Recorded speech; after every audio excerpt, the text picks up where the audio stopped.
down to the wire. And here we go, Hypka versus Doggo. Now, I'm going to be honest, I haven't been watching as much of this region as I should, but I still love Doggo. We all know that. I've been saying it since I became a caster with you guys, and I want to see some gameplay. I can't believe, see, this is how I know I haven't been watching enough. Doggo's not running an axe, man, and that's that was the staple. That could be an option for Doggo to swap over to, depending on how this set goes. But we're seeing Doggo coming in on the Fate. We're seeing yet another Scythe legend here, and sort of one of the more underplayed Scythe legends. Mostly I'm saying it's not Mordex. If we're talking about all the played Scythe legends out there, Munin's definitely one of the least played that we've seen in tournament. Fate as well, though she does get a little bit more play if I'm looking at guys like DB, if I'm looking at some players in North America. So we'll see how this shakes out. We may see some defensive games again if Doggo, we just saw Doggo jumping around without throwing out an attack for like 5 to 6 seconds. So maybe Doggo just wants to play the range game until the orb comes out. Sig almost taken off the top. Well, when you got Hypka scared like this, Hypka's not doing anything. So Doggo was like, all right, I'll just move around with you and figure out when to throw this KO blow. That one was almost enough. One more of those side airs, especially this close to the side, will do it. And there we go, Doggo with the lead. Has a nice lead here, about 1 minute and 15 seconds into this game. Has his choice of weapons, sticking with the Scythe. We'll see Hypka coming into this one as Hattori. Going to kind of camp around those soft platforms. They're really high up. Nice double recovery. Now gave Hypka room to grab the sword.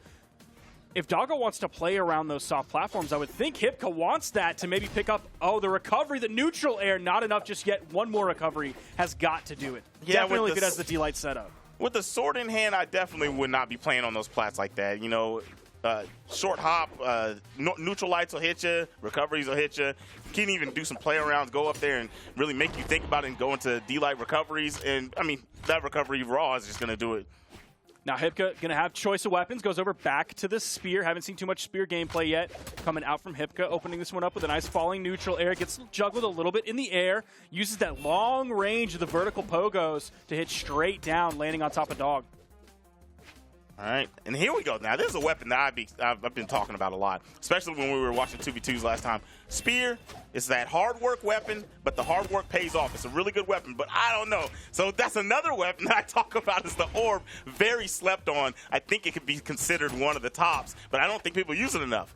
I think that might change once we get Ezio out here, legal in tournament, which, of course, Ezio is not currently legal in tournament, just released on Wednesday, needs a balance pass or two before he's going to be legal in tournament. D-Light recovery, I think we could see an orb resurgence with Ezio because it's going to be partnered with the sword, which is like everybody's weapon. It's definitely everybody's weapon. Well, I can't remember what the stat was, but that's the most tournament-winning weapon of all time, right? It would not surprise me. I'm pretty sure. I can't remember who made that video, but it doesn't matter. that weapon has won many a tournament. I think the only other weapon that was rivaling that was the Scythe, and that was because of Sandstorm. Sandstorm, exactly. Straight up. He is somehow single-handedly messing up these stats for everybody.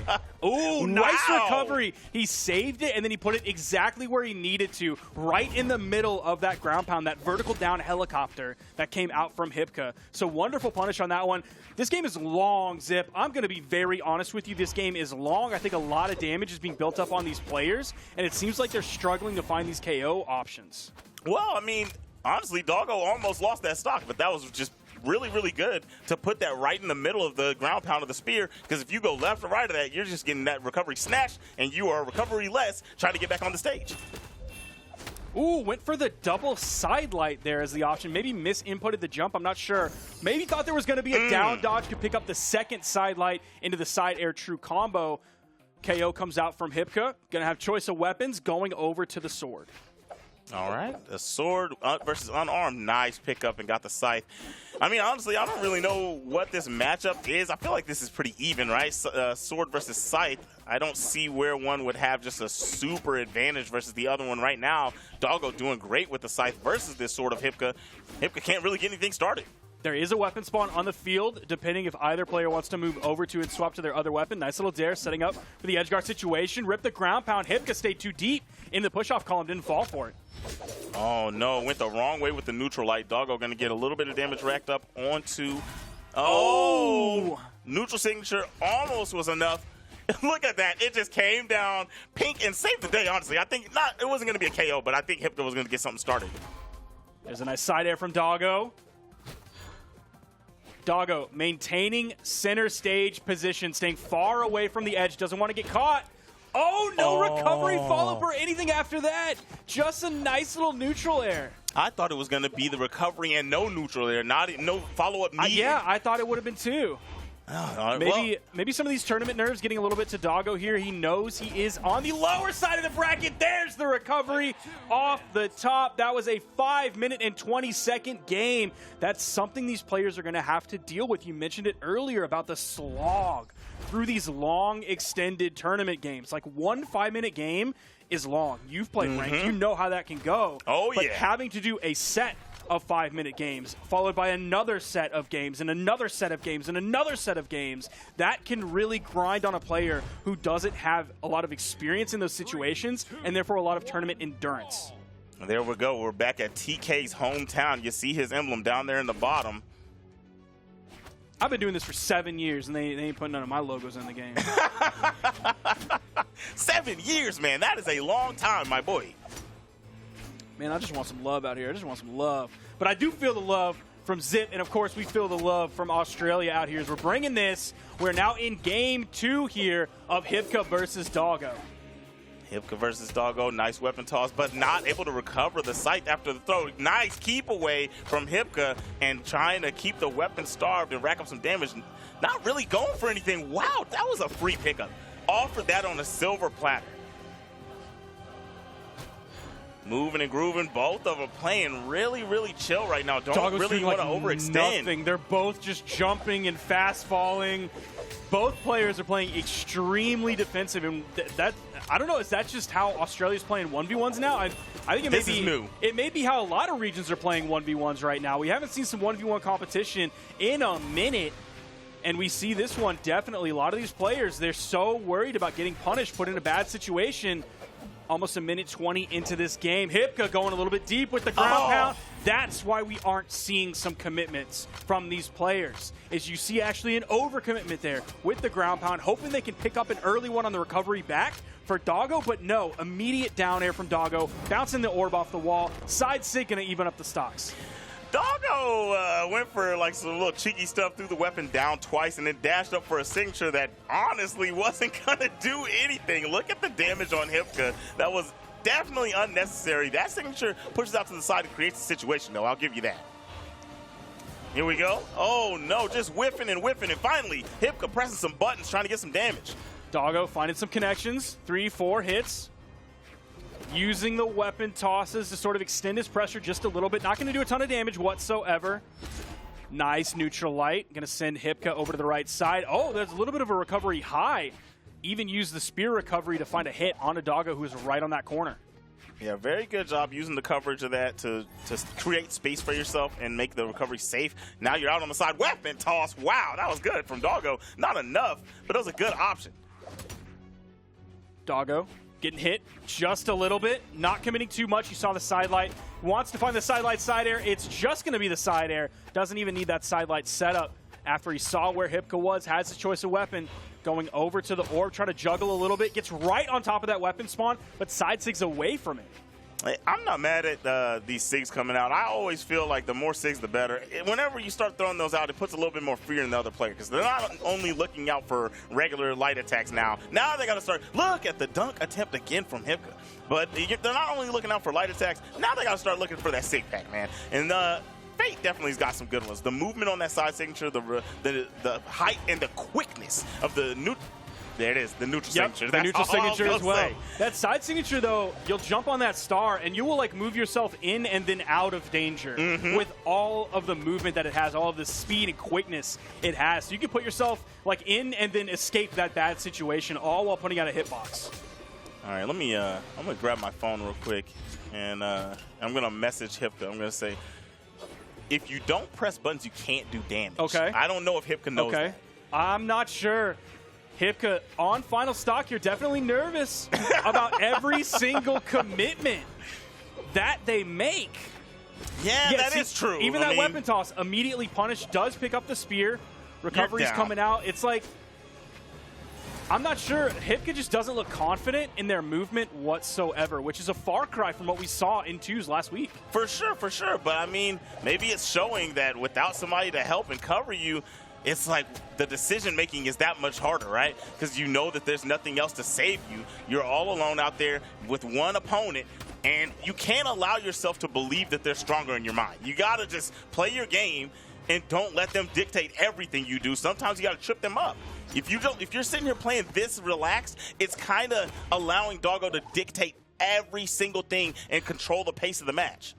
And that's the thing about, I don't want to call them new players because obviously Hypka's been playing for a while, but in terms of new players showing up on stream, is you eventually learn how they play. Maybe this is just the Hypka Classic. Maybe Hypka likes to play the game slow. We have more than a few players. I mean, you can see the damage is basically even. That ground pound going to bounce off the stage, take away some of that momentum. Recovery not quite enough off the top. Tried to find the ground pound again. That would have sent to the left, probably led to a KO. Weapon toss, the dodge is down. Doggo, not sure if he meant to actually extend that off the stage to attempt the KO or if it was just more of a bait.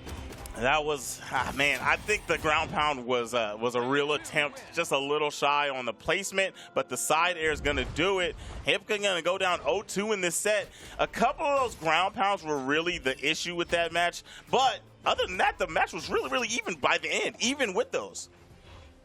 Now, keep in mind, this is pretty early on the lower side top 8, so that endurance is really going to come into play, definitely if we're talking about the lower side. Like we just saw Elsem versus Asmodee.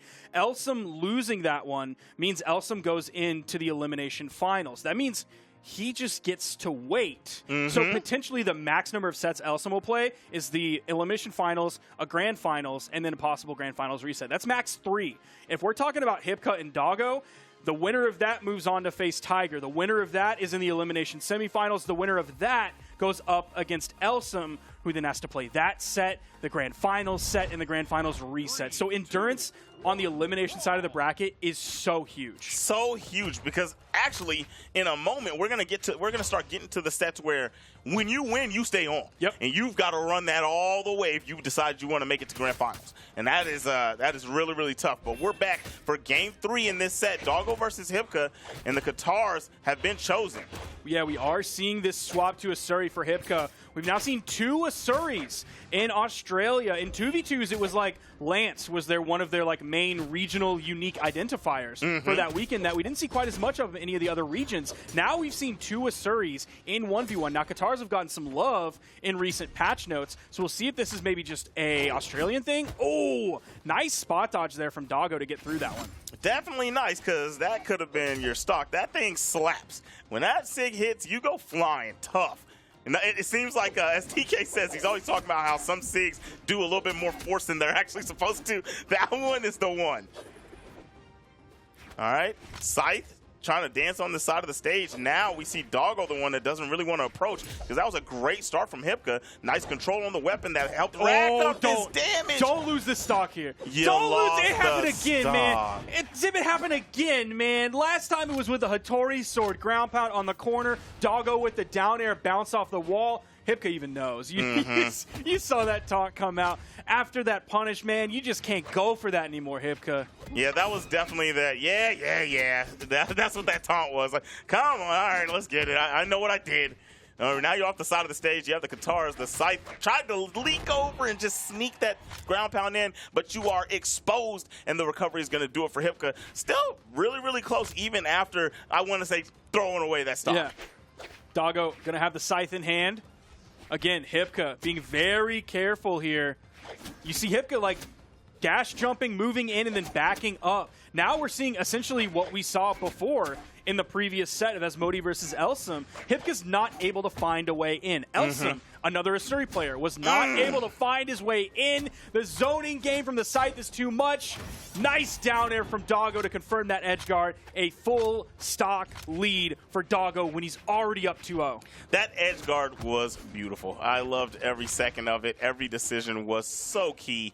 And the weapon toss off the side almost saved the day for Hypka, but then still got snatched up and thrown down. Here we go. We got the Qatars. You are down a full stock, and I'm not talking damage deficits or anything like that. a full-on stock. You have got to win neutral right here.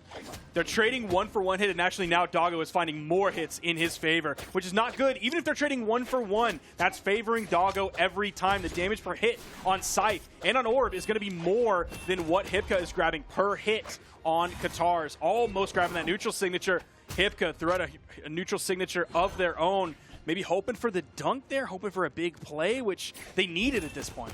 It was definitely necessary, and Doggo saw it coming, right? It had to happen. Doggo went really high on the recovery. Said, nah, you know what? I'm not going near you. I know what this character can do. Doggo out on the side, trying to deal with the cat. Asuri tried to go out and get another dunk, but no, you're going to go up into the heavens from the neutral signature. Doggo is going to move forwards after a really, really dominant performance. That is going to be a 3-0 from Doggo onto Hypka. Congratulations to Hypka for making it into top 8. Keep in mind, Hypka's seed going into this, I believe, was seed 9. So outplacing seed is always impressive. No matter who you are, no matter if your seed was 1,000,000th and you place 999,999, better than what you are projected to, always a good thing to be celebrated. Hypka going to come out with the placement